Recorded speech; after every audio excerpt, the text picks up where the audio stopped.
ഇനി ഇനി എന്ത് എന്ത് കിട്ടി, ഇനി എന്ത്, അതെ അതെ അതെ ശരിയാണല്ലോ, ഇത് കിട്ടിയല്ലോ, ഇവിടെയാണ് ജീവിതം തുടങ്ങുന്നത്. അതെ അതെ അപ്പൊ എക്സാക്ട്ലി. അവിടെയാണ് അങ്ങനെയുള്ള, അപ്പൊ ഇത് മനസ്സിലാക്കാൻ പറ്റിക്കഴിഞ്ഞാൽ തന്നെ നമുക്ക് ഒരുപാട് പ്രശ്നങ്ങളിൽ നിന്ന് പെയിനിനെ എടുത്ത് മാറ്റാൻ പറ്റും.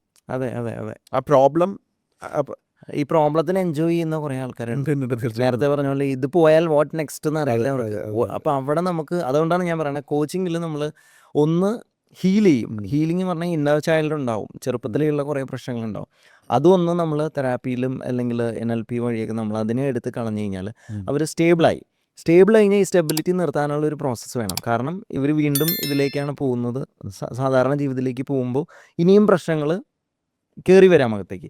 അപ്പോൾ അവർക്ക് കുറച്ച് പ്രാക്ടീസസ് ഉണ്ടെങ്കിലാണ് അവർ ആ സ്റ്റെബിലിറ്റി മെയിൻറ്റെയിൻ ചെയ്യാൻ പറ്റുള്ളൂ. 3 ഈ പറയുന്ന പോലെ വാട്ട് നെക്സ്റ്റ്, അതായത് ഒരു ലൈഫ് പർപ്പസ് അവർക്ക് മുമ്പിൽ അവരുടെ കയ്യിലുണ്ട്, പക്ഷെ അത് ഐഡൻറ്റിഫൈ ചെയ്യാനായിട്ട് നമുക്ക് പറ്റിയിട്ടില്ല. ഹെൽപ്പ് ചെയ്യാൻ പറ്റും.